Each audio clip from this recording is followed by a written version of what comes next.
Please take a moment to listen to this disclosure from the Common Ground podcast. The Common Ground podcast is dedicated to exploring commonality among individuals with diverse perspectives. Our guests may present unique worldviews related to health, psychology, and overall well-being. Please note that the Common Ground podcast does not directly promote or endorse any specific ideas, concepts, or actions discussed during our episodes. Listeners are encouraged to approach the information shared with discernment and to consult with their mental and/or physical health providers before making any changes to their health or wellness practices. The views expressed by guests and hosts are their own and do not directly reflect the opinions of the Common Ground podcast. Your well-being is important, and we advocate for informed decision-making. Thanks for listening. So I knew that if I didn't get clean, I was going to lose my child to foster care, and I was going to have my baby in prison. They were going to take my baby, put him in foster care. And I just couldn't live with myself, losing another child. Everybody said when I was getting high that I just cared about the drug more than I did about my kids. And that was not the truth at all. I'm going to start crying just thinking about it. But, take your time. Every single day I thought about my kids, but after you use for so long, you feel like you need that drug to function. Every single morning, I felt like I needed it, or else I could not get out of bed, It's not that I didn't love my kids at all. So that's the biggest thing that bugs me when people say stuff like that. Sure. Yes. One of the things my father taught me, and why for so long I was so careful with alcohol. My dad drilled into me as a little boy that his biological parents were alcoholics. He was adopted. He was put into foster care and adopted because the DHS system found him in a crib with his dead brother because his parents went on drinking binges. So, as a young kid, I always was like, okay, I gotta be careful when I drink. And so I always limited myself when I was drinking. I was always like, listen, in my head I was like, I got this alcohol gene in my, so I gotta be extra careful.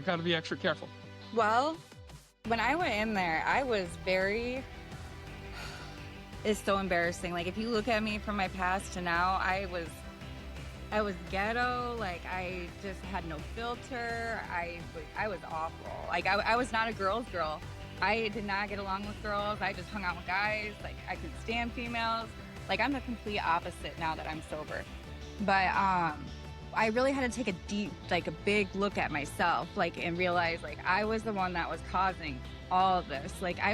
I would sit there and I would blame everybody for my problems.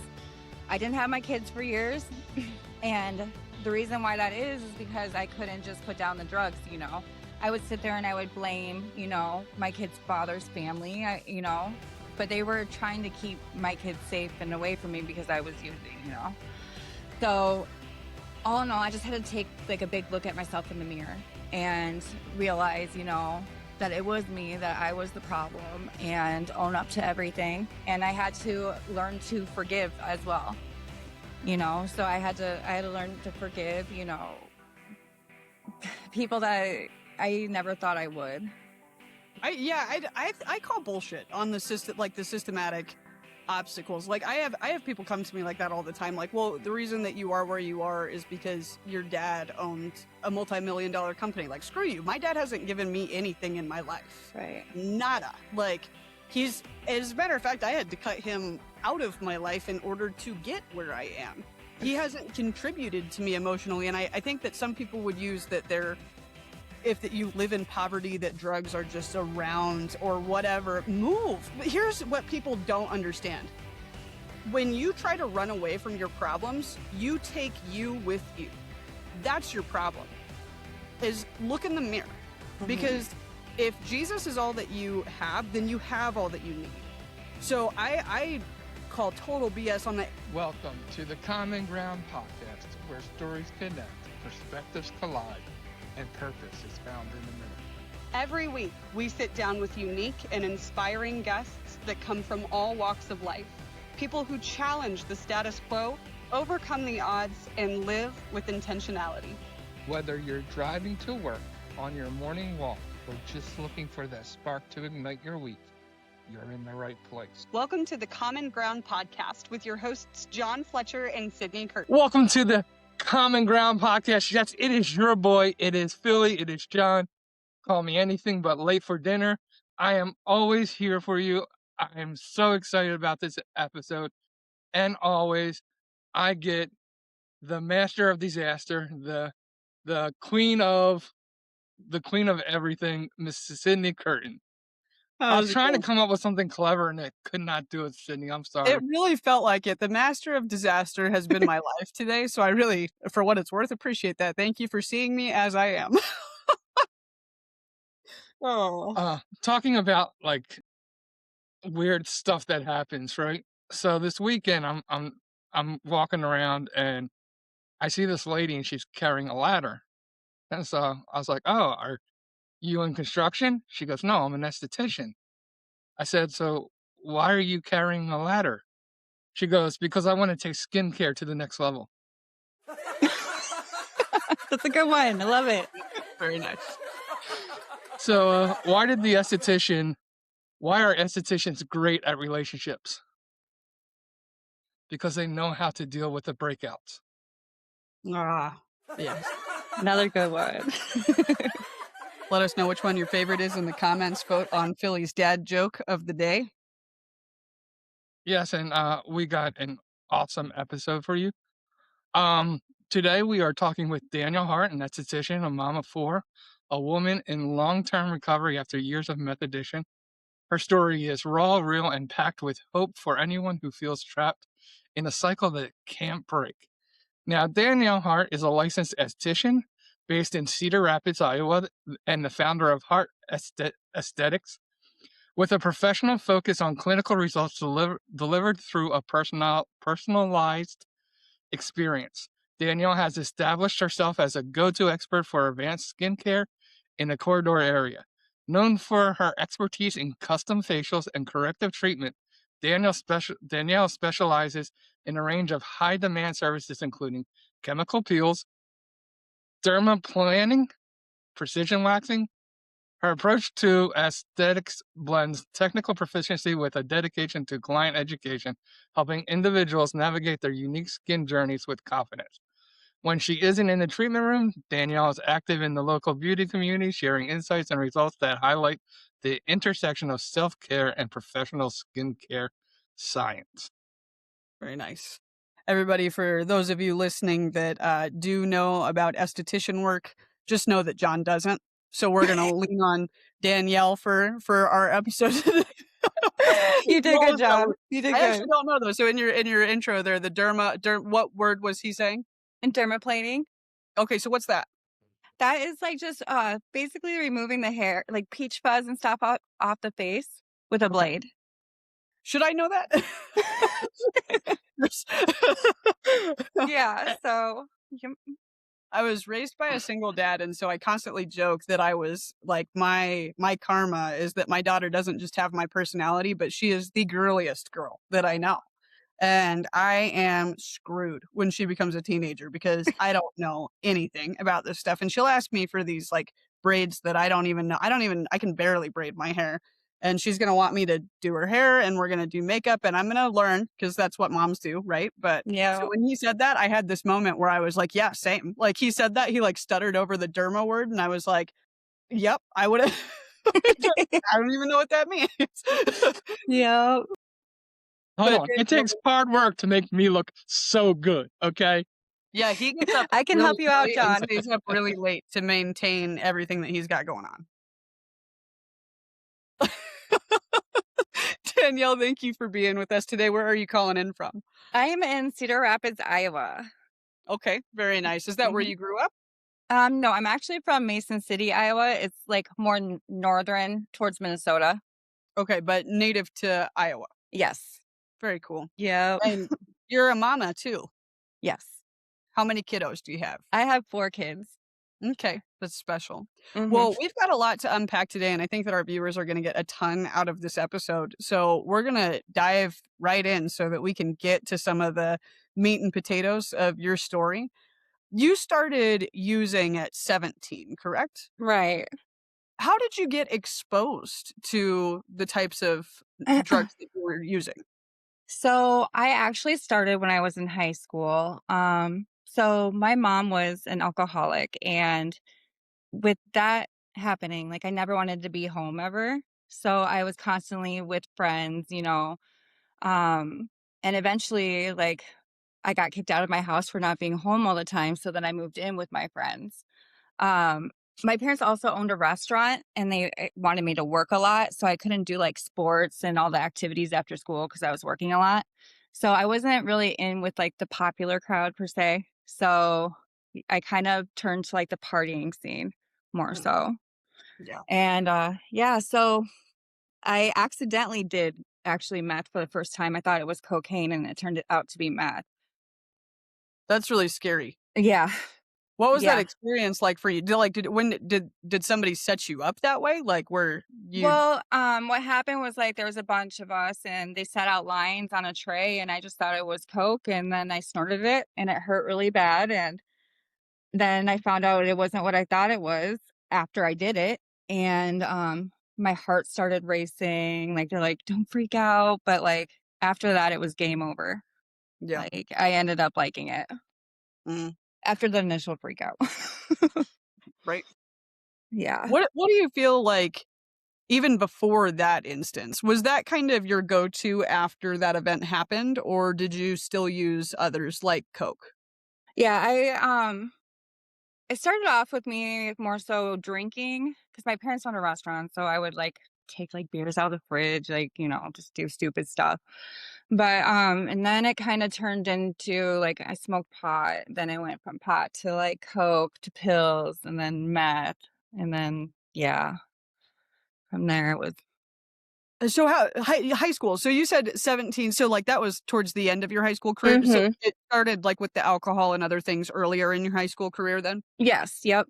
And how old were you when you got kicked out? I wanna say, actually, I was probably, like, 16 going on 17. Okay, so it was around that same Y time frame that all yeah. that stuff happened where you were exposed to those really hard, not that the others are not detrimental, especially at such a young age, but to have that happen is really huge. Right. What do you feel like? Because how long were you a user before you decided to get clean? We'll get into that too. So, I started at 16, 17 years old, and I got clean at 33. Okay. So, who's good at math? Yeah, no, it's a long time, over a decade. Yeah, a 15 long years? time. 16 years? There I tried to get clean multiple times, but I just kept going back to it. It was really hard for me to quit after being an addict for so long. Right.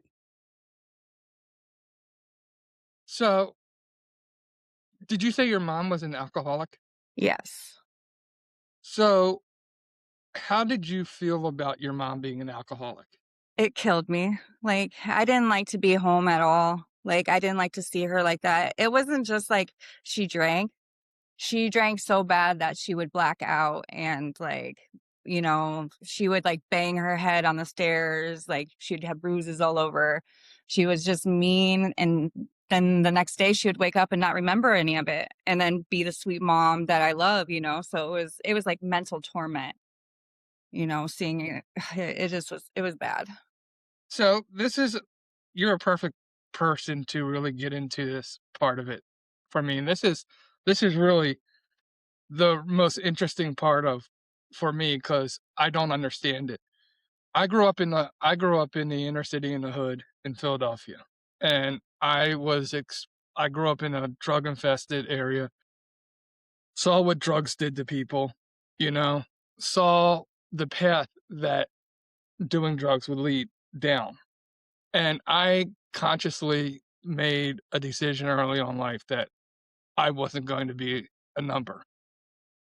And you saw what alcohol did to your mom. Right. So why did you decide to follow in her path? And because you started with alcohol, you said. Right.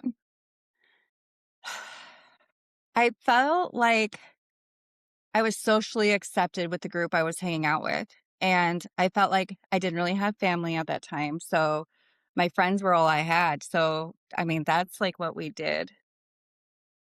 Did you relate to what you were doing to what your mom went through at all, or was that even not a I consideration in think that? really at the time, I didn't have any kids or anything at that time, so I kinda just looked at it as, like, part of, like, me growing up, like, being in my teens, 20s, like thought it was normal. Yeah, I dropped out of school too, so I didn't have Mm. any career path I was going down whatsoever. Um, yeah.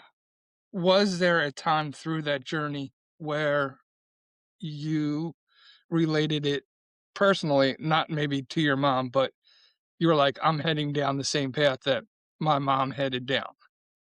Did that ever cross your at any point in your journey or no?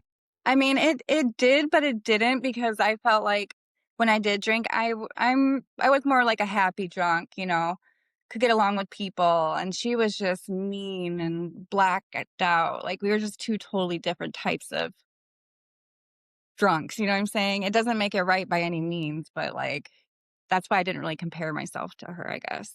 I relate to that for a different reason because and we're gonna get into this a little bit too, but I grew up with a mom that had a drug addiction. And Mhm. so my mom took her life after she got sober. She didn't wanna face the music of the damage that she had caused. And, I was also gonna ask you, do you have siblings? I do. I have well, I had a brother, I had one full brother. He took his life at 27, and that's where my addiction really spiraled down. So are you the youngest in the birth order, or are I'm you the oldest. oldest? Okay, so I Yes. am too. And for me, it was like I never really did drugs. I say really because I'm not gonna say what I'm too much of a public figure, but I've never not done them, okay? Yeah. But when my mom took her life over a drug addiction, I think that there was something in my head that made it that I would have control over alcohol. Like, it didn't click in my head as an adolescent Mhm. that addiction is addiction, right? It doesn't matter if we're talking about alcohol or drugs or the type of drug, narcotics, street, like, it doesn't matter. Right. Addiction is addiction, and so that just didn't really cross my path, but I think that for me, it gave me something, and that was why I used alcohol as a coping mechanism for so long to begin with. What did drugs give you? It gave me confidence, really. Like when you are high on drugs, you have confidence. You're on top of the world. It numbed me from the pain that I was going through. I didn't have to think about not having my family around. My dad left when I was 6. All I had was my mom. So, and then my stepdad and my mom, they weren't really getting along. They were on the verge of divorce. Yeah, I was close with my brother, but like we had our own lives. And then I have 2 half brothers too, but I was never really close to them because they're a lot younger than me. Sure. Big So, age, yep. yeah, big age gap. No. It was similar for me. It definitely numbed me, and I think that was the biggest thing. Because alcohol I will say that it gave me confidence to a degree, but it was, like, a very angry type of confidence. Like, I wasn't an angry drunk. I just was Mhm. confident enough that it became like a F around and find out kinda thing. Like, I'm not playing. All I needed was a Yeah. match next to the kerosene, and that's all that it would take, but, for me, it was definitely slowing my racing thoughts. Because like you, I was avoiding something. Yep. And that was the biggest thing is, like, I just didn't wanna be in my head for 5 minutes. Yes. Yep.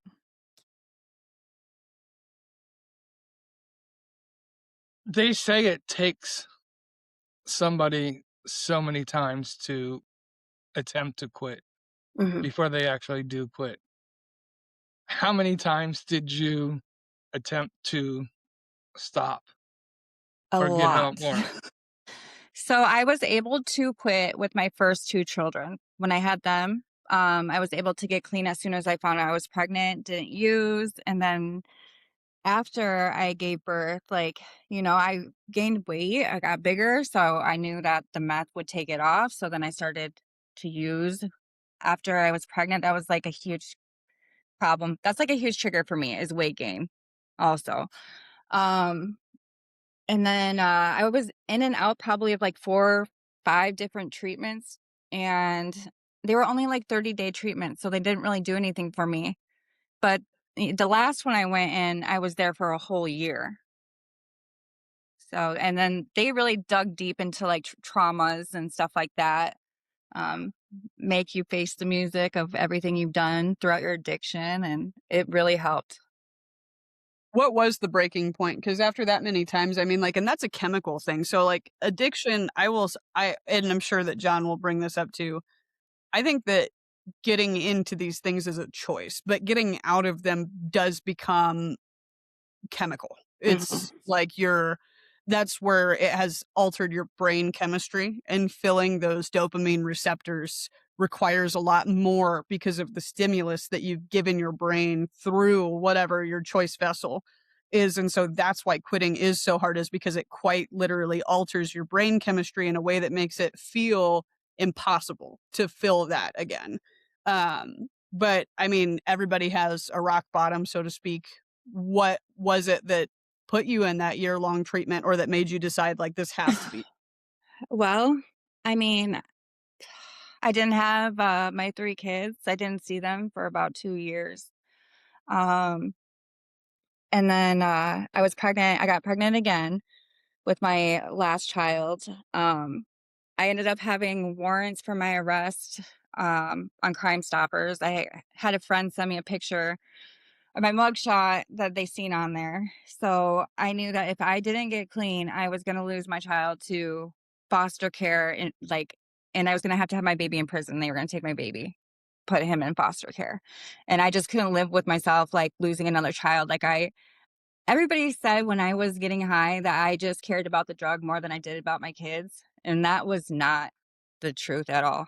Like, I'm gonna start crying just thinking about it, but, um, Take your time. every single day I thought about my kids, but, like, after you use for so long, you feel like you need that drug to function. Like, every single morning, I felt like I needed it, or else I could not get out of bed, you know? It was it's not that I didn't love my kids at all. So, that's, like, the biggest thing that bugs me when people say stuff like that. Sure. Yes. That's the conversation that I wish I coulda had with my mom. Like, I wish that I could understand more. You had mentioned too, and this is it's on topic, but it's slightly off topic. I think that weed is extremely controversy because a lot of people will just say it's a plant. It, like, it came from the earth. Like, you happen to light it and it does some other things, but it's Right. natural. And then other people will say that it's a gateway drug. I think that some of this, in my own personal opinion, has to do with our wiring as people. Mhm. I've got a lot of scientific reasons that I would state that, but from your personal experience, you say that you went from alcohol usage to marijuana to, and now we just kind of keep going down the way. Do you feel that it's a gateway drug, or what would you say to people that would say that it is just a plant? Personally, I think it's a gateway drug. I mean, a lot of people don't think that. They think it's, a plant. Like, everybody state is legal in some states. Mhm. Yeah, it doesn't kill people, but it is also a drug, and people feel like they can go from there. You know what I'm saying? I think a lot of, like, I felt like that. Like, oh, I did marijuana. Let's try coke. Or like, I don't know. It does cloud like your brain.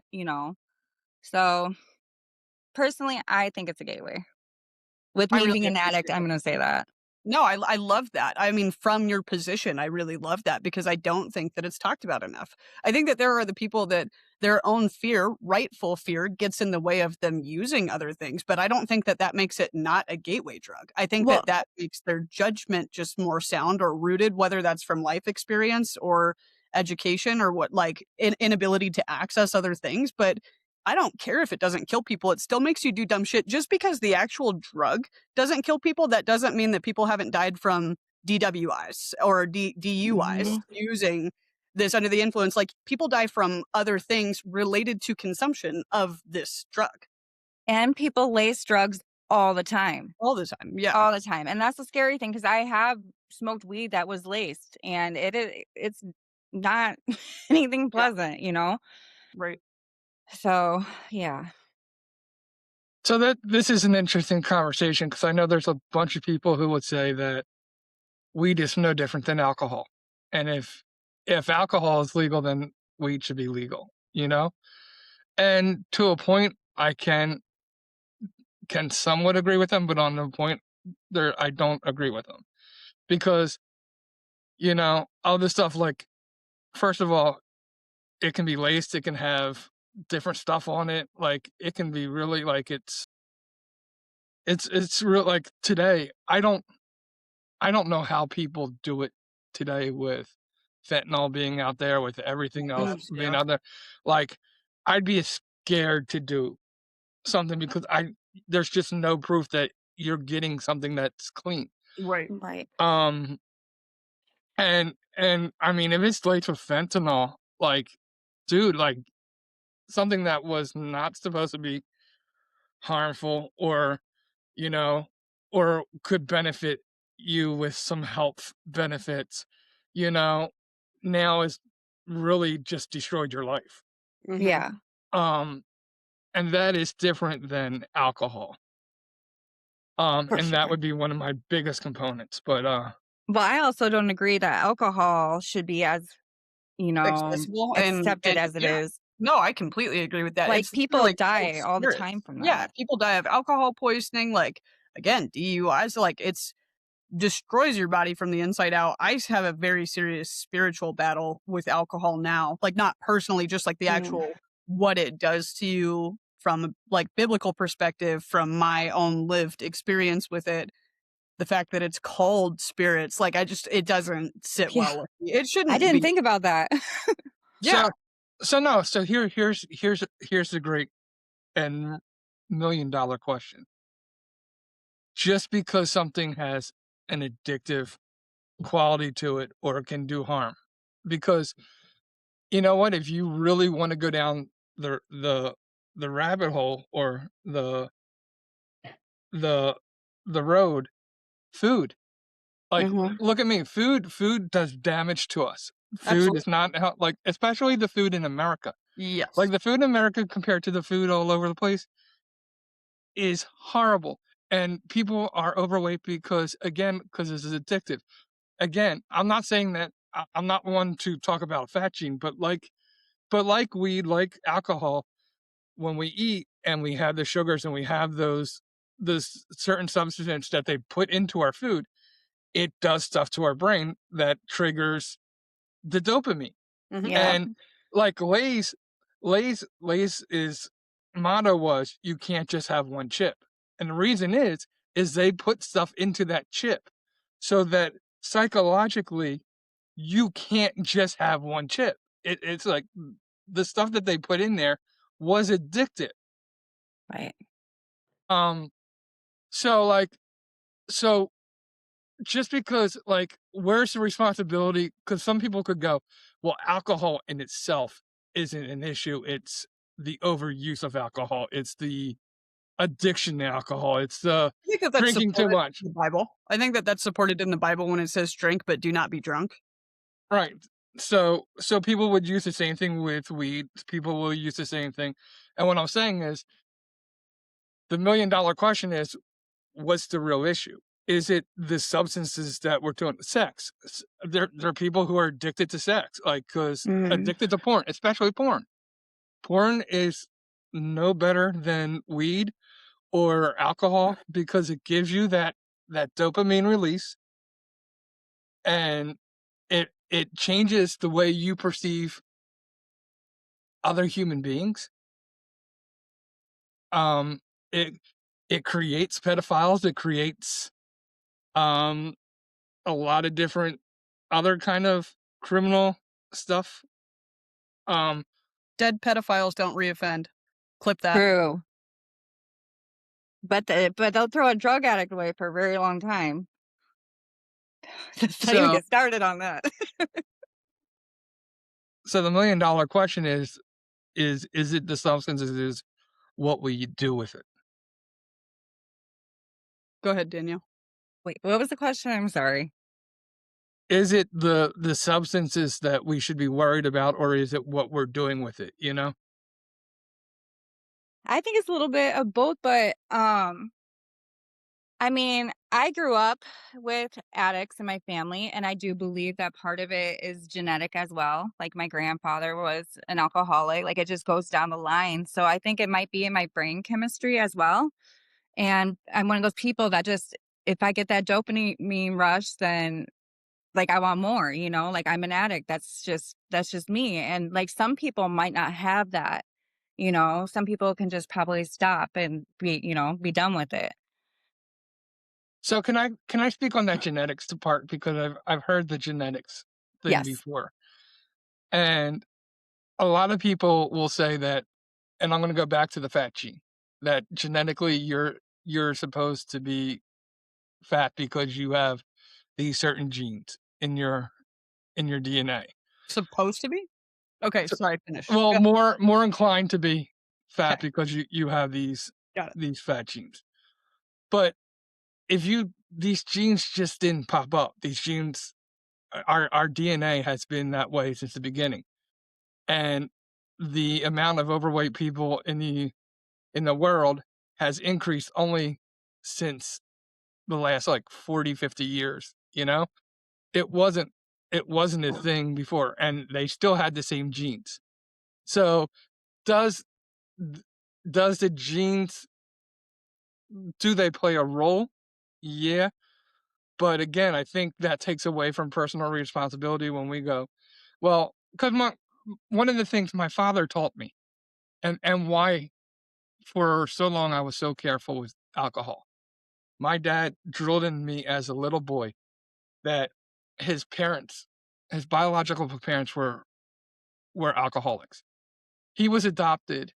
He was put into foster care and adopted because the DHS system found him in a crib with his dead brother Ugh.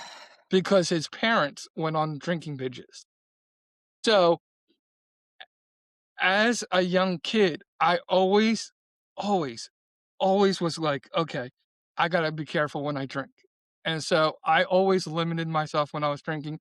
I was always like, listen, in my head, I was like, I got this alcohol gene in so I gotta Mhm. be extra careful. I gotta be extra careful. But I never became an alcoholic. But I'm sure I have that genetical presupposition to becoming an alcoholic. Just because it's part of our DNA doesn't mean that we're automatically gonna Be that. be that, and I don't think Yeah. that that should be an excuse why we end up Absolutely. where we're Yeah. at. Well, Mhm. I couldn't agree more, and I really appreciate that perspective. It's the same thing that I tell people that use mental illness as a crutch. Like when I coach kids that have been diagnosed with anxiety or depression or, bipolar, whatever have you, some of them will say it's just who I am. No, it's not.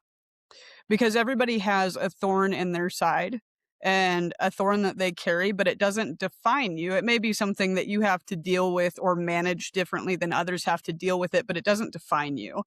I think that the answer to your $1,000,000 question about is it the person or is it the substance is I like Danielle's answer. It's definitely both because these things didn't come from the garden, right? If we're talking about biblical, these were not things that God intended for us. So yes, it is the substance, but what it really is our flesh. Because like you pointed out, John, it's not just drugs, it's not alcohol, it's food, it's sex, it's whatever else it is. I mean, the list goes on and on. I thought about this not that long ago, like that sensation of being hungry is that this is I know that there's like a biological thing there that's like, oh, my body needs food, right? But how frequently people get that, like my kids, you're not like that's addiction is what it Yeah. is like the comfort of it, like the whatever it provides. And it's not just for food, obviously. It's for, like you said, like getting out of bed was hard when you had Mhm. had that dependency for 16 years. And so that $1,000,000 question is it's actually very simple, but people don't want to acknowledge it. It requires submitting yourself and dying to your flesh every single day, which Yeah. is the harder thing to do. And so dying to your flesh means I am not enough. And that means I have to rely on a higher power, which is something that 7% of the population statistically do. 7%. And do you know that when you actually withstand and you rely on that, like fasting, Mhm. like I've done, um, like a 20-day fast where That's it was an intermittent fast where it was like from 6 a.m. to 6 p.m., but we did it as a church. And I'm telling you, the longer I was participating in the fast, the sharper my brain got. Mm. Like clarity. Like I felt by the end like I was way more productive, that I was way more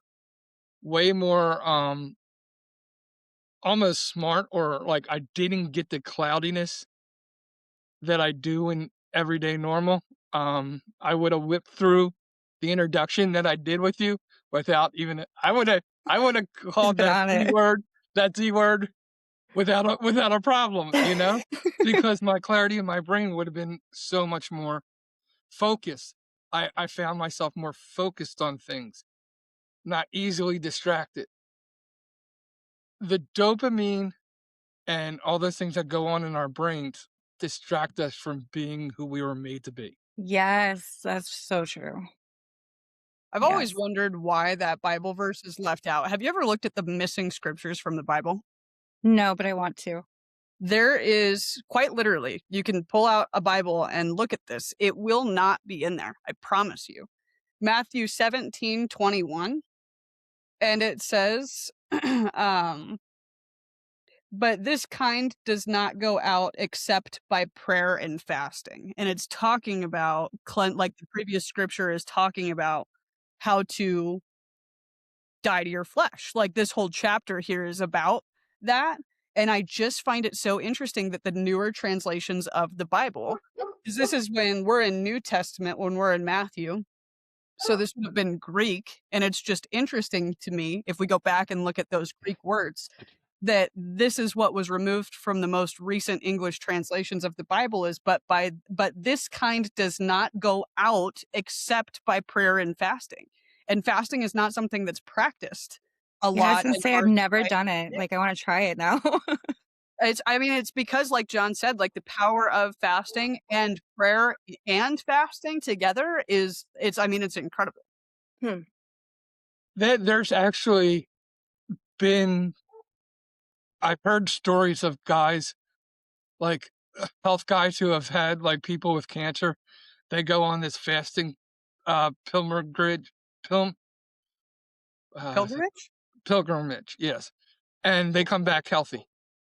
Really? Huh. Fasting has so much of a healing component to your body. It could heal your blood too. Like people that have cancer will do some of them will do a juice cleanse depending on the stage. And this is not medical advice. If you're listening to this, please listen to the disclosure at the beginning of this episode.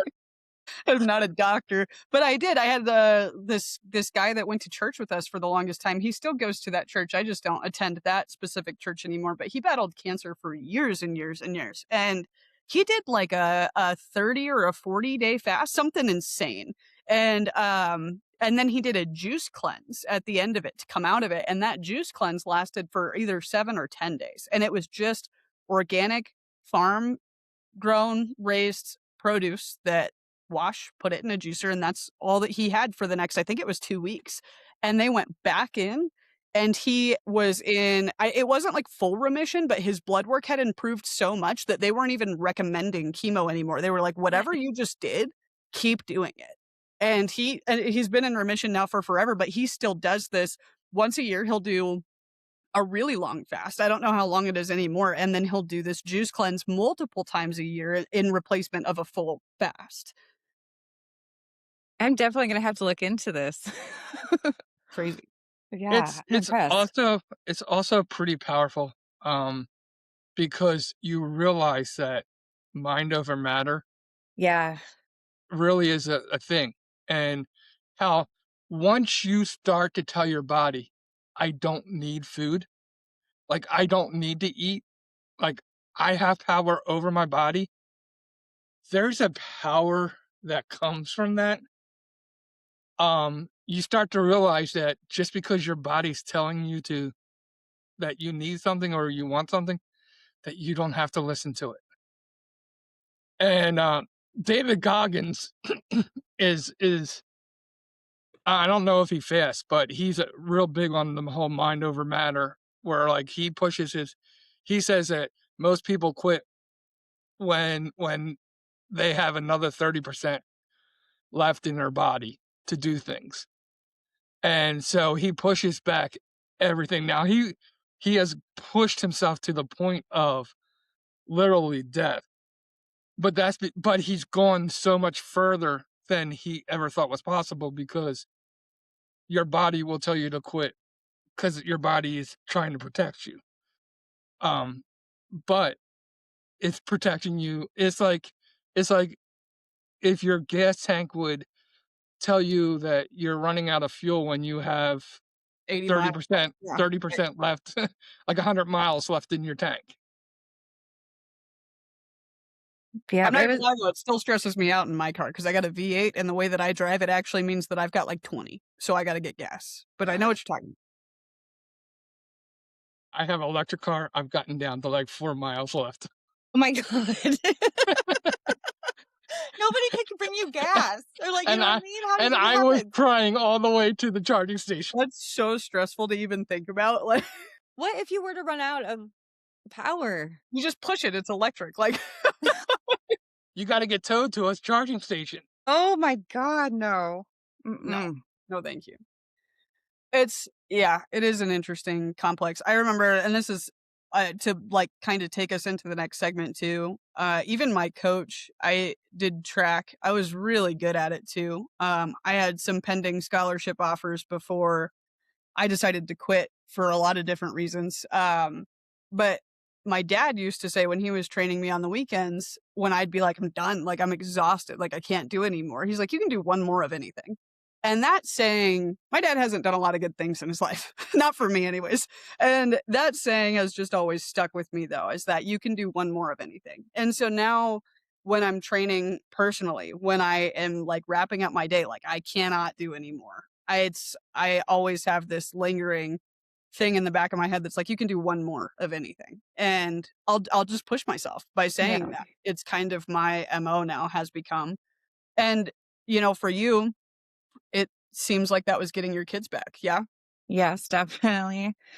Yeah, I just wanted to be a mom again. Like I was tired of the life I was living. Like that was not for me. Like I felt like that was not what I was meant for. Like God did not put me on this earth just to be an addict. Like he gave me beautiful children, and I knew I had to get my life together. I had to get clean. Uh, eh, What was that year in rehab? Like, did you have contact with them during that time, or no, since they were? So no, I didn't have any contact with them. I had my baby in there. So I had legacy with me, but then my other three were still with their dad and grandparents, and they cut off like all communication with me. So I didn't, even when I was clean, I still wasn't able to talk to them. So, like, I don't know. He ended up getting in trouble, and I was able to get my kids back. So Yeah. yeah, once What he went to jail. what was the most valuable um what were some of the most valuable things that you took away while you were in rehab, like before getting your kids back? What were those just gold nuggets that stuck with you even today? Um, well, when I went in there, I was very it's so embarrassing. Like if you look at me from my past to now, I was ghetto, like I just had no filter. I was awful. Like I was not a girl's girl. I did not get along with girls. I just hung out with guys. Like I couldn't stand females. Like I'm the complete opposite now that I'm sober. But I really had to take a deep, like a big look at myself, like and realize like I was the one that was causing all of this. Like I would sit there and I would blame everybody for my problems. I didn't have my kids for years. And the reason why that is because I couldn't just put down the drugs. I would sit there and I would blame, my kid's father's family, but they were trying to keep my kids safe and away from me because I was using. So all in all, I just had to take like a big look at myself in the mirror and realize, that it was me, that I was the problem, and own up to everything. And I had to learn to forgive as well. So I had to learn to forgive, people that I never thought I would. Yeah. Yeah, that's hard. And I think that that's where a lot of healing comes from is forgiveness. I think that was another thing that I was trying to really escape with the drinking. I don't know if you can relate to this, but it was just the fact that I didn't want to deal with everything that I was carrying around. Because when you don't forgive somebody, like when you Mhm. hold them in contempt in your heart, yourself included, all you're doing is carrying that baggage around, and it goes with you everywhere. And that's what you end up trying to constantly outrun. Who was the first person that you had to forgive? Um, well, myself probably. I would say myself because I don't know. I had to get like my strength and my confidence back in myself, and I had to forgive myself for the things that I allowed into my life. Um, another, I had to forgive my family, like my mom, for the stuff that I went through with her and my kid's father, and I had to forgive a lot. It was hard, but What's something that one of the counselors in the rehab facility told you that has stuck with you still today? well, when I went in there, I still remember this moment. I went in there into my counselor's office the first day I was there. I slept for like 5 days in my room, didn't talk to nobody, didn't see my counselor, nothing. Like I was out for the count. And then when I went out there to talk to her, like I lost it and I started bawling and I was like, I don't think that I can fix my life. I think I caused too much damage. Like I don't even know if this is worth trying. I am on North Iowa Crime Stoppers. I couldn't quit using while I was pregnant. I'm pregnant. Like I'm homeless. Like my whole life was just horrible. And then she looked at me and she said, Danielle, if you put in the work and you really want this, you will get your kids back. Like you will like you will get that job you deserve. Like you will stay out of prison. Your warrants will go away, but you have to work for it. And her saying that to me and like at least, having somebody that had faith in me because nobody did. That meant a whole lot. So she helped me through. I can't thank my counselor enough for all the support she gave me throughout that whole year I was in there, for sure. So, through this whole process, what was either the hardest thing you had to admit or the thing that you had to come to realization about? Again, that I was the problem, uh, that I was selfish.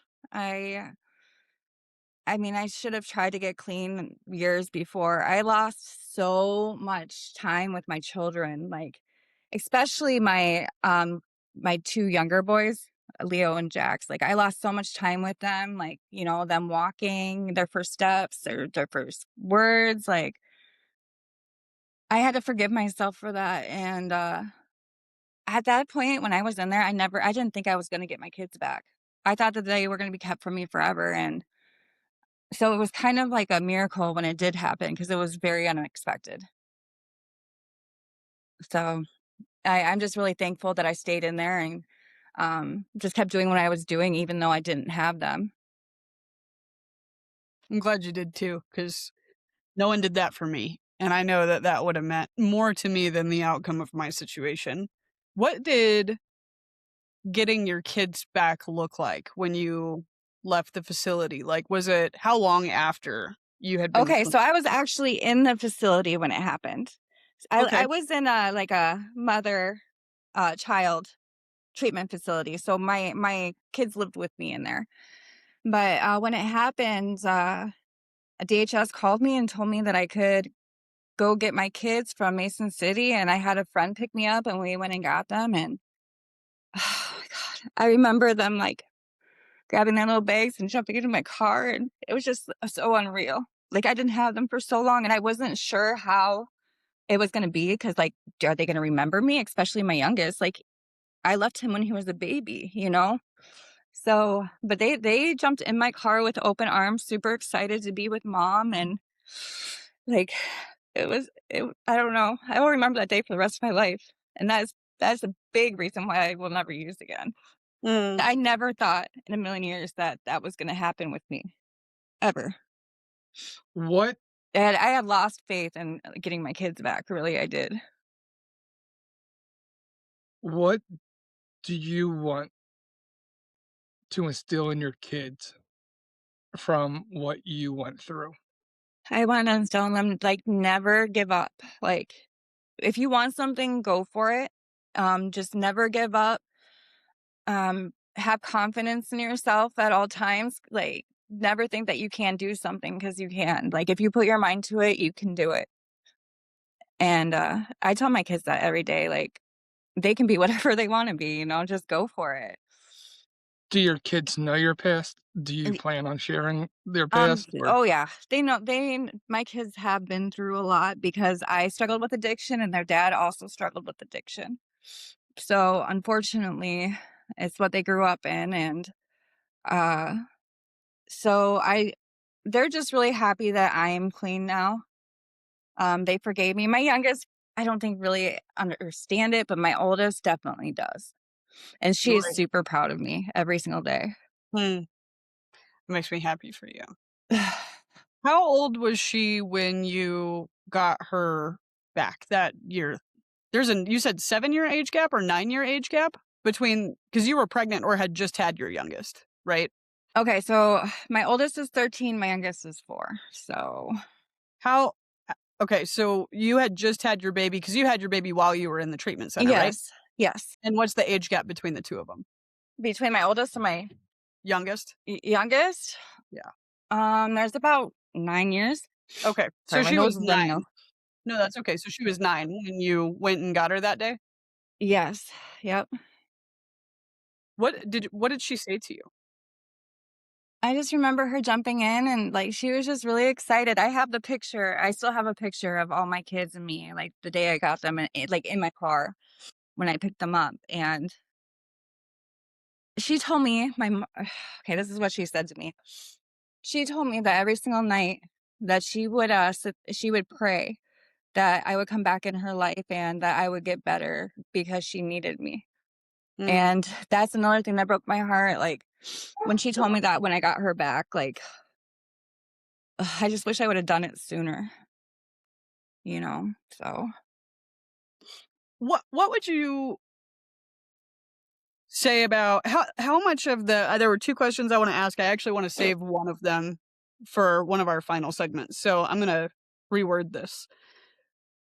How would you support your kids differently than your parents supported you in your addiction? I am really working on this to try to be the complete opposite of what I went through. I'm trying to make sure like I spend time with them a lot. Um, I noticed I run a business. My mom ran a business. So I noticed that I was spending a lot of time at work and I had to completely remove me going to work at night just so I could be there for my kids at night because that never happened with me. So I'm just trying to make sure that I'm there for them. I'm clean. I am like gonna make sure like I go to their sports events. That was something that never happened. And concerts. Yeah. It's Letting really kids it's contribute. really super important. I can say this to be involved in your children's life. Because if you're not gonna be active and make them feel loved, then they're gonna try to find that love somewhere else. Amen. And that's what I did. And it's not just physically being there either. Like, it's like Right. you said, it's being present because yeah, I mean, my dad was there, but he was always angry and breaking shit, and the cops were called, or I was in trouble, or there was conflict with my stepmom, and it was like, I would prefer you don't at that rate. You know what I Right. mean? And so it's having that relationship where they want to come to you and tell you. I had 3 kids try to break into my neighbor's house yesterday. And it was so funny because when we caught them, because they tried to break into our car too.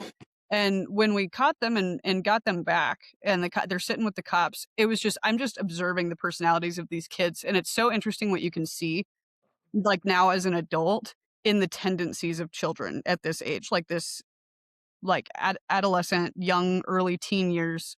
And one of the kids was just obstinate that it was everybody else's fault but his. One of the kids was just angry at everybody involved, as if somebody had told him that this is what he was supposed to be doing or something like that. Like, he Yeah. was mad. And the third kid was sitting on the curb crying, and, he was scared, and you could tell in that situation he was kinda just a follower that wanted to fit in, and Mhm. first parent showed up, didn't say anything to the adults at the scene whose property and vehicles had been affected, did make the kid go apologize, but didn't engage with the adults. The angry kid's parents never showed up, never came. And the kid who was crying on the curb, when his mom got there, she gets out of the truck, slams the door, and goes, "You do not understand the holy wrath that I am about to unleash on the two of you." And she points at the two boys that she's picking up, the angry one and her son. And I was like, "Finally, a mom that gives a damn." Right. Like, that was what went through my Yeah. head, you know what I mean? Yes. It's what would you say to people who blame their behavior on trauma? That's where I was going with this question. Their addictions and their behavior, right? Because this is where this starts, is, like, petty shit like this. Right. I think that it's just something you can't be to do the poor me thing your whole life and, expect to, like, move on with it. I don't know, how do I explain this? So hold on. That's okay. Take your time. It's a big question. Okay, It so really is. yeah, you gotta like look past that. Like everybody goes through something, but you like cannot let that define you Mhm. and will ruin your whole life. So I've been through I'm sure or a lot of people have been through some stuff, and if I dwelled on that my whole entire life, I would just be a sad, miserable person. I know, So right? I try to stay I now I'm, like, super happy, like, I dealt with my traumas, I'm past it, like, every day is a new day, like, why dwell on the past? That's just how I am now. I'm trying to think of I just felt this way about some issue, and I'm trying to recall what the issue was about. But sometimes I feel like no matter and it's going back to your whole trauma question, Sydney. Um, Sometimes you do feel like the whole system's set up against you though. And you're like, man, it's like no matter what I do, the system's rigged against us, like we're not going we're not going to get the change that is necessary, um going into like that trauma, our social communities are in places that, encourage stuff because, things aren't good, and Mhm. they add to that trauma. And that's where I was going from it. And I can't remember. I really wish I could remember because I wanted to correlate it to as like feeling trapped, you know, is the way a lot of people feel. Mhm. And it's the whole thing about personal responsibility. Like I truly believe no matter what the situation, you got to take personal responsibility. But as I was thinking about it, and as I was thinking about what you said, and saying, okay, personal responsibility, but when the whole system's like set against you, like where does personal like you're still responsible for yourself. I Absolutely. still believe that. But I can understand in some ways where people are like, and the system's set up against me, Yeah, So that but trauma, I can't get away from that trauma. Like I can be personally responsible, but I can't get away from the trauma because the trauma is still going to exist Oh, what were you regardless. Yeah. You I were have a gonna lot I mean, I have a lot of friends where it just seems like no matter what they do, like, they're not getting what they need or like they're not getting their kids back or they're trying their hardest and it's just not happening. And I'll sit there with them and I just tell them like you just got to keep like doing the best you can because I feel like once I started like making like good moves or taking the next right step in my life and just kept doing the next right thing, like things just started happening. So I believe in the higher power. I believe there's a higher power. So I think that like you just can't give up. I call bullshit on the the systematic obstacles. Like I have people come to me like that all the time. Like, well, the reason that you are where you are is because your dad owned a multi-million-dollar company. Like, screw you. My dad hasn't given me anything in my life. Right. Nada. Like he's as a matter of fact, I had to cut him out of my life in order to get where I am. He hasn't contributed to me emotionally. And I think that some people would use that they're if that you live in poverty, that drugs are just around or whatever, move. But here's what people don't understand. When you try to run away from your problems, you take you with you. That's your problem. Is look in the mirror. Mhm. Because if Jesus is all that you have, then you have all that you need. So I call total BS on that. And I'm not saying that, and like I get where you're coming from, John, because I am not saying that there are not certain things that make it significantly more difficult, either by perception or reality, to overcome the hand that you're dealt, right? But we can't control that component. We can't control the hand that we're dealt. We can only control what we do. And so, like Danielle said, it's just about what is the next right thing to do. And how do we decide what's right? What is our moral compass based on that makes these executive decisions for what my behavior will look like? And therefore, the outcome of my life after that is not my responsibility. What I am responsible for is doing what is right. Where is your moral compass rooted? So let me just give Yeah. you a slight example of what I'm talking about. I love examples. Okay. So, like I said, I grew up in a hood. I grew up in a city of Philadelphia, and like in my area, I can count the numerous fast food restaurants. But there's no really good grocery stores. There's no like there's trust me, if I go back into that neighborhood today, there's not a Whole Foods or any kind of thing that would give me good food for miles and miles and miles, right? There are no banks. There's check cashing places all over the place, but there's no banks, you know? So like and I get some people go, "Oh, just move." Dude, I can't afford a house in a better neighborhood, So sometimes it's not just simply like you're in control of everything. Now, does that mean that that takes away from personal responsibility? No. And that is that I am dead set with you, Sydney. Like, no matter what the situation you got, but sometimes it's not like, okay, I don't want to eat. I want to eat healthier foods, but for me to go get that healthier food, I'd have to travel, pay more gas, pay more things just to get the more expensive food, you know? It's Which See, again, BS. Like I write meal plans for people all the time where it's like I can prove the math right now on a spreadsheet that would run us so far over this episode it would be unreal about the cost acquisition of taking the extra in your electric car $1 in charging cable, okay, or whatever it is to hook up the EV to go to the grocery store, and then the cost per meal of meal prepping. And even then, if we wanted to make a time argument, I can give you 100 macro friendly, like calorie friendly, depending on what an individual's goals are, things that you can get from fast food places that people choose to not get because it's not what they want. When no, there's a will, there's a way. no, and I totally, I'm more on your side than you believe, but I also do understand that, like in poor areas, like it's set up against you. It is really set up against you, and I don't want to take that. I don't want to take that off like that. I'm not saying that that's an excuse, No, I know. but that's also This a is reality. It's welcome to not the as simple Common as Ground podcast.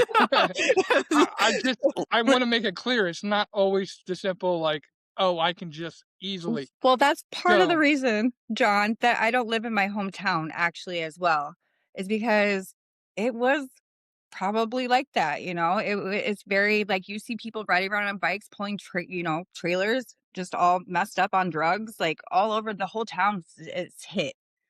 So I had to up and move away just to make sure that I stay sober and I'm not around any of that.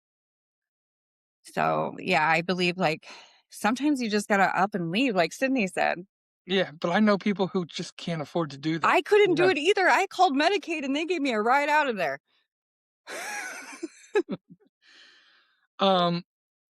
But that's just something to think about. Like Right. I feel I don't think we don't have to. I think we should always sympathize and try to understand where people are coming from too. And again, that does not give you the excuse that you can't do it, because there's a will, there's a way. And I was just having a Facebook conversation over the Save Act, where people are trying to tell me that people can't get photo IDs, and I'm like, where there's a will, there's a way. I mean, listen, if you have the newest iPhone, but you're telling me you can't afford to get a photo ID, then there's something. Yeah, seriously. There's Yeah, so there's true. like, listen, I'll pay for anybody, and I'll say this on my podcast. I'll pay for anybody who can't afford to get a photo ID, who can prove to me that they can't afford it. They don't have a phone that was brand new in the last 5 years, and they're not wearing Nikes or Adidas or New Balance shoes where that cost more than if you're wearing shoes that cost more than a photo ID, and you're having a phone that costs more than a photo ID, don't complain to me that you can't afford a photo ID. It just means you don't want to afford the photo ID. Do you guys not have like the state app or whatever where it's like your ID is digital now anyways? Is that not a thing? I seen that on Well, Iowa's. I haven't yeah. done it yet though. I would I not. swear, I think you what? I would not do that. Wow. Why? Then you don't have to worry about the card. It's just on your phone. Dude, because that's a whole nother podcast episode. But Somebody steals your phone, then they have your ID, huh? No. That's like, about anybody that has tracking. the COVID vaccine already has mRNA technology in their body altering their DNA. I don't give a shit if my ID is on my phone. No, it's about tracking. It's about giving over They're complete. tracking you anyways. No. Literally, and again, I'm just gonna say this, and we're gonna stop. There's going to be a time where to access your refrigerator, you're going to have to show your digital ID. They're going to be able to shut everything down by your ID. That's fine. I'm gonna say that hunger is an addiction anyways. You can have my fridge. You fasted for 20 days. I want to try the fasting, so you can have mine too.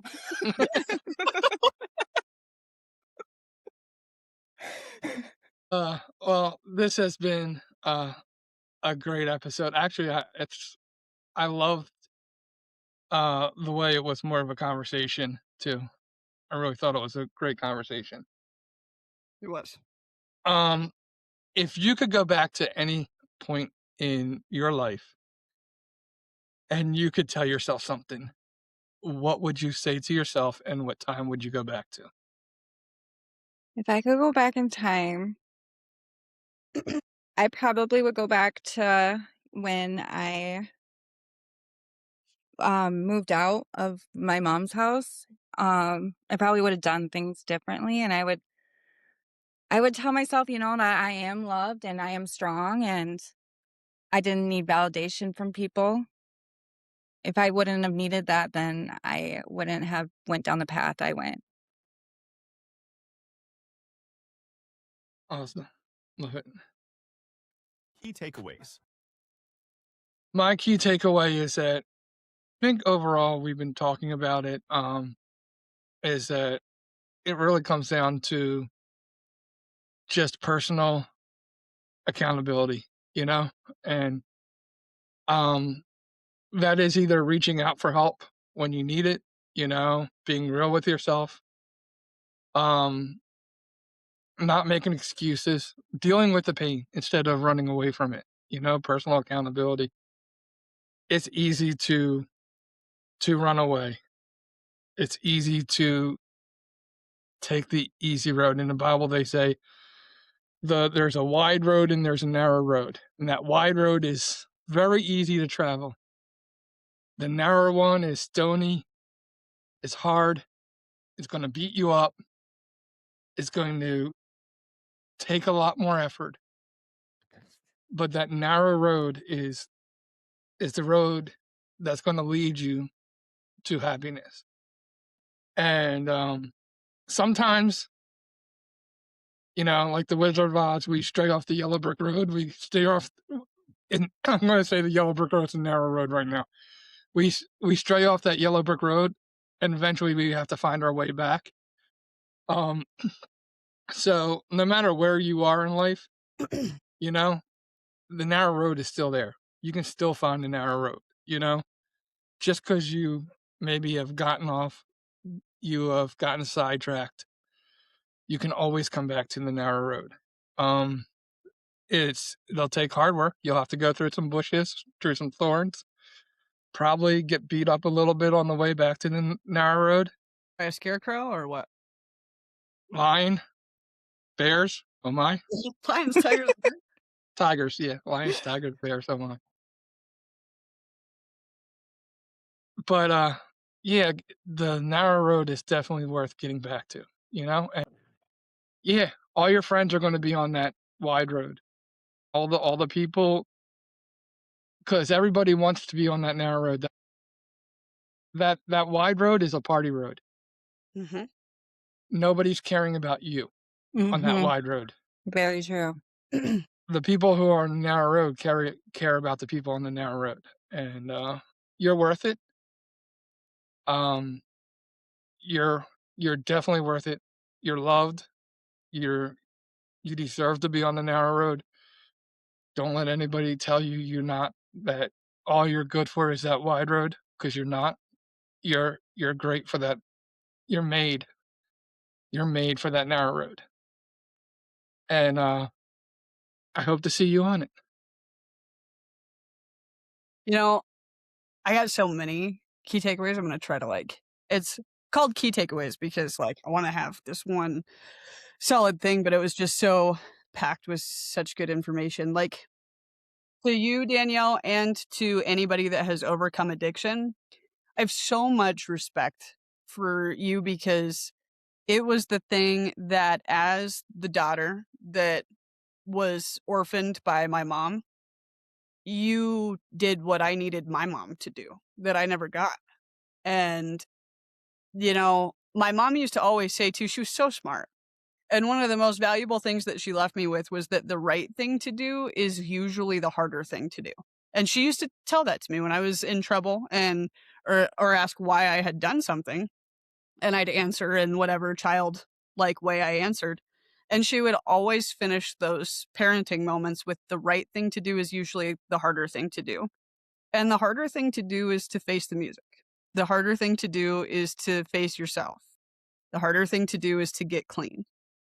And that takes integrity, but you didn't run from it. You didn't hide from it. You faced it.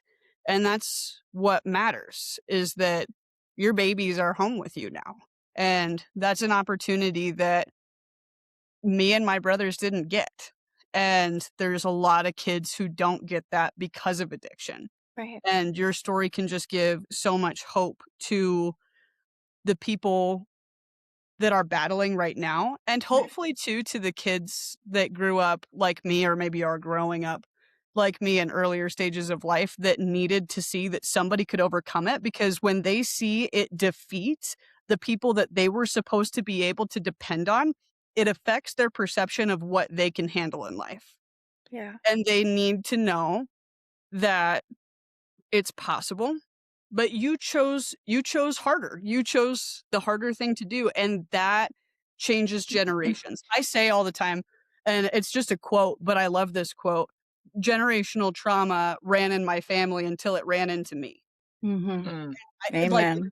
however many times that would have repeated itself for your kids because of their father's addiction, because of your addiction, Mhm. you made a choice that this stops with me for the sake of my kids. And now you have the ability to change more generations because of that. That's my key takeaway.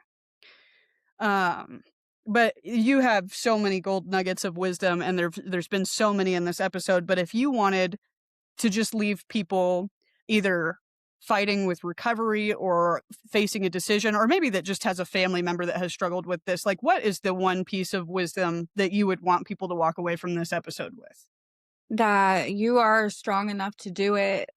It's mind over matter, and you gotta think to yourself, do you want to keep living day in and day out where you are? Nobody wants to live in that hell. Like, go get help. Don't be afraid to get help. Uh, and then for people that are or have loved ones going through it, just just be there for them. Don't, what is that called? Enable them. Defend, yeah, Yeah, enable. don't enable them by any means, but also don't completely cut them out either. Yeah. Um, I wish a lot of times that I had somebody that I could go to and talk to, and it might have, like, and just been supportive with words, you know? But yeah, I would just say don't give up. You got to take those steps to move forward, and you can do whatever you want with your life. Like, I was 33 when I got clean, and I went to college, and I now run a business. Like, and I was like the older girl in my class, you know? So, like, it's never too late to get clean and change your life. And I mean, if you're fighting to get your kids back, definitely go for it, because it's never too late. That's what I would say. So I want to say one more thing. And first of all, I want to say, Danielle, I think you're an inspiration. Thank you. Um, and the next thing I want to say, I will cut out of this podcast if you don't want me saying this, because we haven't talked about this before, and it might be a sensitive subject to you. I'm just all So I emotional right want you now. to know. No, I want you to know. I will definitely cut this out if you don't want this part in there. I know me and you talked about you wanting your teeth done, right? Mhm. Yeah. Um, and to be honest with you, one of the things that have kept me sometimes from losing weight is I've seen people with like the extra skin, and Mhm. I'm like, I think I look better with the fat than I do with the than I would look with the extra skin. And that extra skin scares the crap out of me because to me, it would not look good. But in this moment and in this episode, I made the decision that I'd rather have the extra skin because the extra skin would be a reminder that I never want to go back and what I've overcome. I know you see your mouth as Mhm. something that that that is horrible, but I think it's beautiful. And I think that it's a excellent reminder to you and everybody around you that what you went through, and it's like that The old table with scars. with character. You know, some people want to clean it up and make it look like brand new, but when it looks brand new, it's lost the luster of That's what true. it went through.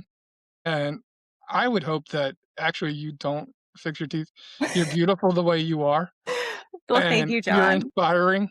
And I I think it's a story that, and it's a way for people for you to tell your story to people. Right. And if you take that away, it's sad. And what you just shared made me Is he feel differently froze? about He the, froze what again. I want to do with my thing. And I Man. hope I can pay that back a little bit to you. Okay. I mean, I've thought about that myself, you know. I mean, yeah. Yeah, I I didn't want to did put get I that out did there get on the podcast if you weren't fine with it. No, So I'm perfectly fine with it. They did remove all my back teeth, and they are making partials for me, but I heard, like, sometimes they don't fit right, or they're uncomfortable, or so if I have to go through all that and I just don't like them, I'm not gonna wear them. Like, I am fine. I still smile even though I'm missing teeth, you know? So, You have a pretty smile, you really do. And I thank you. understand the memento there, I really do. But there's also, I mean, like, that's why they have veneers and those all of that stuff. It's the same reason that they have skin removal surgery. I mean, even after having kids, like, I definitely lost a lot of weight too after having my 3 kids because I had them like back to back to back. So I lost a lot of weight and I've got the same like mom thing going on after 3 pregnancies back to back. And I've thought about it and it's just not something that I want to do right now, but it's not something that I would never do per se. It's just not really high on my priority list. It's also like John said though, it's a reminder. I still don't love it though, and I think that it's something that I would just know was there just because of pictures. You know what I mean? Like the same thing as like you would have pictures of you smiling with your kids now. And Right. that story is something that you can choose to share. I've found that the Holy Spirit really gives me discernment about things because like my stuff isn't visible. Struggles with alcohol is not visible on me today. But I know when someone's struggling from something that I have struggled from because you feel the same bleed. It's like that kid that was pissed as hell sitting on the curb last night. Like, I could just feel it on him. And when he came to apologize to me, I looked him dead in the eyes and I said, "Where's your dad, kid?" And he almost broke down in tears.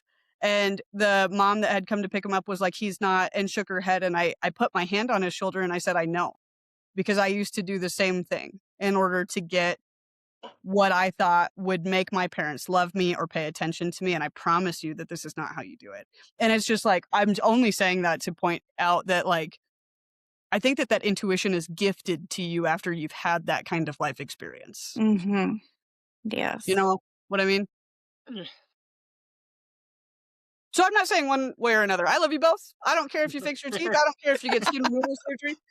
I don't know what I need to do, but I'll do it, or I won't. Oh, yeah. It took me. When this tooth came out, I about died, and then when the one underneath it came out, I was like, "Oh, my life is over." No, So it it's took me a whole lot till I get over it. Now I'm just okay with it. I'm cool with it. I got the bad teeth out, so The final 5. Who is your hero and why? who is my hero? My grandmother, for sure. She was very loving. Um, she like took care of me. My dad left when I was little, so my grandma basically, and my mom, we talked about her, but my grandma basically stepped in and took care of me up until the day that she died, and I have much love for her. She's my hero. She got me going to church. She was just an amazing woman, and I hope to be like that with my kids someday, and to their children. Like, I would want to be just like my grandmother was. She's definitely my hero. I love that. That's awesome. Next question for you is going to be, what boundaries have you set up in your life today now to protect your sobriety? Oh, whoa. I just made a post about this earlier. I didn't even have to. I didn't see it, I swear. I know we're friends on Facebook, but I promised that I wasn't cheating. I knew I was going to offend people. But now I would say, like, I have my guard up. I am a hermit. I don't let people in easily at all. So, like, if I feel like I don't feel safe around you, I will just not put myself in any situations. I'm big on boundaries and just, keeping people at a distance or loving. I have friends that are still in active addiction and stuff, and I just love them from a distance and, just work on myself. It's important. What is either one book, quote, saying, verse, song that you live by or has meant the most to you through your journey? It is. I would rather be hated for who I am than loved for who I am not. By Kurt Cobain. I like that one. That's a Yeah. good So one. do I. That question cracks me up. I'm sorry. I didn't laugh at you. I laughed at, it's the way that question is said every time. I have the hardest time not laughing. I love that question. It's one of my favorites because I love the answers that we get, and they usually is nothing about what I expected, but it always cracks me up. Next question for you is going to be, it's not a long-winded question, but it's longer than my normal questions. One of the hard parts about overcoming addiction and getting sober is, like we mentioned very early on in the episode, it's this dopamine void, right? Like those drugs, the consumption of these substances creates such a gap in your neuron receptors that it's really hard to fill that with average things. What are some of your dopamine fixes? And I mean that in the most genuine way. Like, when you just want to do something for you, like, what gives you your dopamine fix? Well, definitely my job. My job is very helpful. I love making people feel good about themselves. Um, that has definitely helped me. I get a rush out of it. Like, I did that, like, that's my work right there, and they're happy. And I would say that, and making my kids happy, just doing things that make them happy. That gives me a dopamine rush as well. Those two things. Work and kids. That's such a mom answer, but I love that so much. It really is true, That's though. I correct. swear. I'm not lying. No, I know that you are. I'm a mom. I get it. John's over there like, you're full of shit. I swear. Listen, my kids, you know, they drive No, me no. crazy some days, but I love them. I'm totally kidding. So the final question is, who, if you could choose somebody living or dead to sit down and have a cup of coffee with, who would it be and why? It would definitely be my brother that took his life. I would just, when he took his life, I was in addiction and I wasn't there for him like I wish I would have been. And he would always answer the phone calls for me. And always. But he never reached out to me about what he was going through. So I would just sit down with him and I would just really let him know how much I loved him and how much I appreciated him, because I don't think he knew that. Yeah.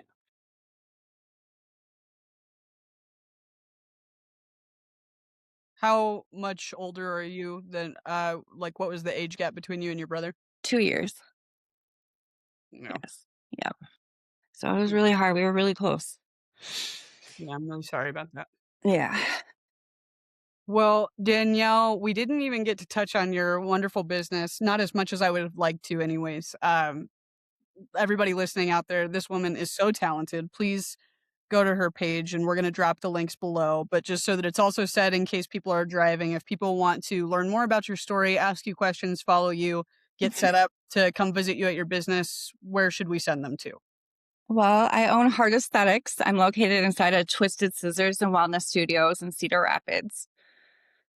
Yep. Do you have a website, or is Facebook your main method of posting for your business? Yeah, so you can find me on Facebook. You can also book. You can go to my booking link. It's heart-aesthetics.square.site. If you go to my Facebook page, it's also in the link in the bio. Beautiful. We will include those below as well. Your Facebook, is it under your name or under your business name? So I have a business one and then I have a personal one. You can follow both of them. My personal one's public as well, and I'm very open about, you know, my struggles with addiction and whatnot on that one. And then my business is like my business. Yep. But if they wanted to link it would be under the business one, correct? Yes. Just so that people go to the right place. Go to the right one. I need to put it on my personal one too. I don't think I have it on there. I might change that tonight. Well, what a fantastic episode. Remember, when we take the time to hear someone's story, it gives us the opportunity to find common ground. Thank you again, Danielle, for being our guest today. And for Sydney and I, it has been our pleasure to be your host. And you have been listening to the Common Ground Podcast. God bless and good night. And that's it for today's episode of the Common Ground Podcast. We hope you're leaving with a little more perspective, a little more purpose, and a whole lot more inspiration. So thank you for joining us today. We appreciate it. Thank you to our special guest. If today's conversation moved you, encouraged you, or challenged you in any way, don't keep it to yourself. Share it, rate it, leave us a review. Your support helps us reach more people who need to find their own common ground. So for John Fletcher and Sydney Curtin, we'll see you right here next week, same time, same place on the Common Ground Podcast.